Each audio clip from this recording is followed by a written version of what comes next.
Animation comes from the Latin word anima, which translates to life.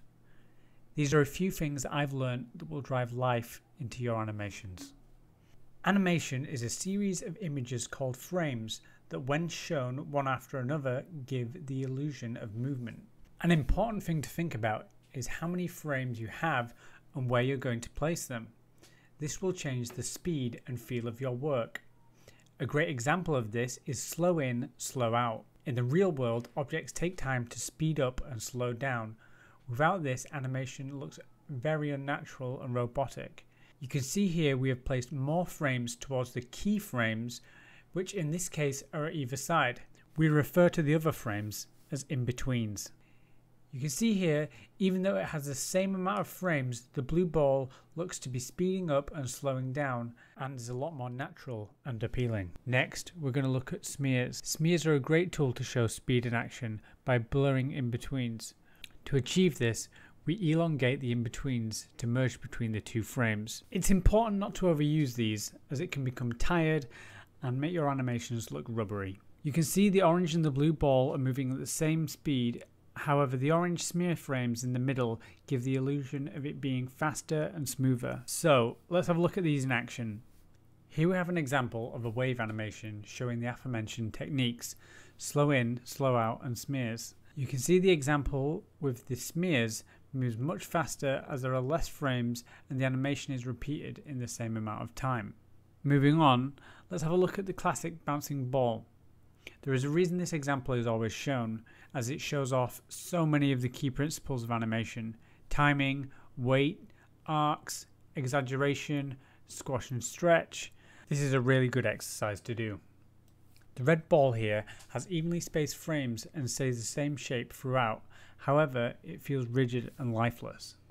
For the blue ball, however, we have taken the previous concepts of timing and applied it, which, combined with a little squash and stretch, gives it a much more grounded and realistic feeling. You can see here that where the ball slows down at the top of the arc, we have added more frames, and where it speeds up on the bounce and fall, we have taken frames out. Remember, more frames equals slower movement, less frames equals faster movement. Squash and stretch is an important tool to show the transition between velocities.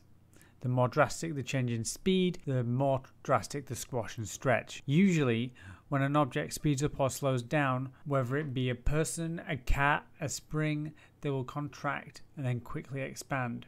We often exaggerate this as animators to make things a little more interesting.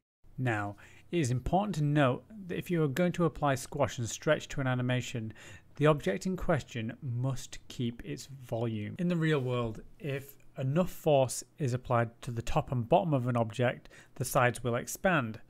And if the object has enough elasticity and the pressure is released, the object will turn back to its original shape. Think of an elastic band in comparison to a tin can.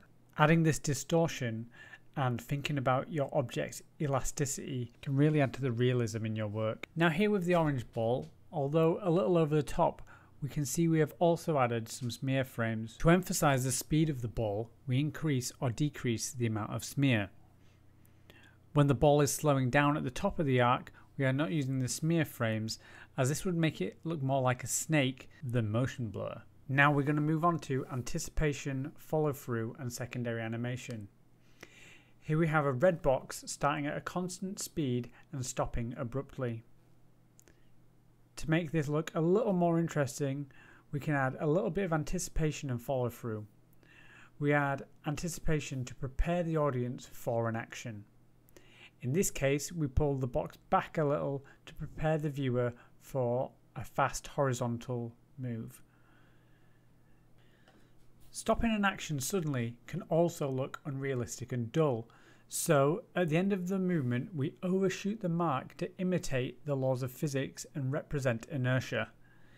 In the third example, we add a little overlapping action to the orange rectangle, where the top part of the rectangle lags behind the bottom. This technique can show how hard or soft an object is, and is often used to show hair, clothes, or body parts that don't stop at the same time. So let's combine what we've talked about so far. Here we have a jumping animation. We use the slow in, slow out concept at the start, mid, and end of the jump to give it the correct speed and weight. We use both squash and anticipation at the start of the jump as he prepares to push off. This makes the action look more powerful and grounded. And as the character takes off, we stretch them out by extending the arms and legs, which helps convey movement. We also add a little more squash at the top of the arc where the character is switching velocity from up to down. We have a third squash and some follow through where the character is going from horizontal and downwards velocity to being static. Adding a few frames where the character skids along the floor really helps with the physical feeling of the object. I have also included some overlapping action where the hair lags behind the head and overshoots to show the force of the jump when he lands. It's also worth noting that the arms also have overlapping action as they slam down after they hit the floor. So that brings us to the end of the video. If you enjoyed it, you can support the channel by giving the video a like and subscribe if you want to see more.